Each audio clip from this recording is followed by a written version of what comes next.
Rich land infra developers వారి కాస్మోపోలిస్ 140 ఎకరాల్లో mega layout August 11న గొప్ప ప్రారంభం.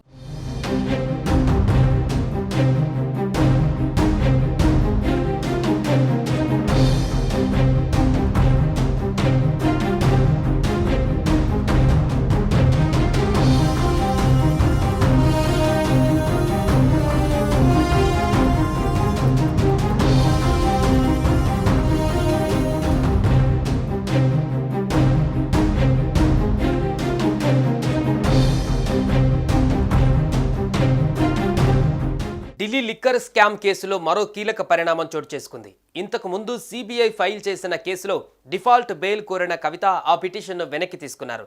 ఈ కేసులో పదే పదే బెయిల్ కోసం వాయిదాలు కోరడం పట్ల జడ్జి తీవ్ర అసహనం వ్యక్తం చేసినట్టుగా తెలుస్తోంది. దీంతో కవిత తరపు న్యాయవాదులు డిఫాల్ట్ బెయిల్ పిటిషన్ను విత్డ్రా చేసుకున్నారు. సోమవారం నాటి విచారణకు సీనియర్ న్యాయవాది హాజరు కాకపోవడంతో విచారణను వాయిదా వేయాలని కవిత తరపు న్యాయవాది కోరారు. పదే పదే వాయిదాలు కోరడంతో కవిత లాయర్లపైన న్యాయమూర్తి అసహనం వ్యక్తం చేశారు. దీంతో ఈ కేసులో తన బెయిల్ పిటిషన్ను వెనక్కి తీసుకున్నారు కవిత. వాస్తవానికి బుధవారం కవిత బెయిల్ పిటిషన్పై రౌస్ అవెన్యూ కోర్టులో విచారణ జరగవలసి ఉండగా కవిత పిటిషన్ను విత్డ్రా చేసుకోవడం ఆసక్తికరంగా మారింది.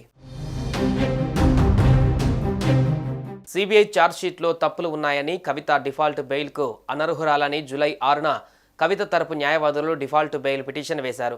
ఛార్జ్షీట్లో తప్పులేవీ లేవని సిబిఐ తెలిపింది. ఇప్పటికే సిబిఐ ఛార్జ్షీట్ను జూలై 22న కోర్టు పరిగణలోకి తీసుకుంది. ఆగస్టు 9న ఛార్జ్షీట్ పైన రౌస్ అవెన్యూ కోర్టులో విచారణ జరగనుంది. ఢిల్లీ లిక్కర్ స్కామ్ కేసులో బీఆర్ఎస్ ఎమ్మెల్సీ కవిత బెయిల్ కోసం తీవ్ర ప్రయత్నాలు చేస్తున్నారు. ఇప్పటికే బెయిల్ పిటిషన్ను పలుమార్లు పక్కన పెట్టిన రౌస్ అవెన్యూ కోర్టు సోమవారం నాడు డిఫాల్ట్ బెయిల్ పిటిషన్ విచారణను వాయిదా వేసింది. మంగళవారం అయినా విచారణకు వస్తుందనుకుంటే రౌస్ అవెన్యూ కోర్టులో డిఫాల్ట్ బెయిల్ పిటిషన్ను బీఆర్ఎస్ ఎమ్మెల్సీ కవిత ఉపసంహరించుకున్నారు.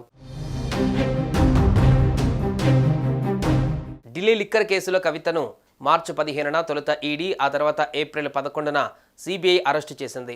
అప్పటి నుంచి కవిత బెయిల్ కోసం ప్రయత్నిస్తున్నారు. అయితే ఈడీ, సిబిఐ పెట్టిన 2 కేసులలోనూ సాధారణ బెయిల్ ఇవ్వాలన్న పిటిషన్ను గతంలోనే ట్రయల్ కోర్టు కొట్టివేసింది. ఈ ఆదేశాలను ఢిల్లీ హైకోర్టులో కవిత సవాల్ చేశారు. అయితే ఆమెకు అక్కడ కూడా నిరాశ ఎదురైంది. ఈ నేపథ్యంలోనే ట్రయల్ కోర్టులోనే మళ్ళీ బెయిల్ పిటిషన్ దాఖలు చేశారు. దీన్ని జూలై 22న విచారించిన ట్రయల్ కోర్టు జడ్జి కావేరి బావేజా కేసును ఆగస్టు 5కు వాయిదా వేశారు. సోమవారం విచారణకు కవిత తరపు న్యాయవాదులు హాజరు కాలేదు. తాజాగా డిఫాల్ట్ బెయిల్ పిటిషన్ను కవిత ఉపసంహరించుకున్నారు. సుమన్ టీవీలో మీ పర్సనల్ అండ్ బిజినెస్ ప్రమోషన్స్ కోసం కింది నెంబర్కి కాంటాక్ట్ చేయండి.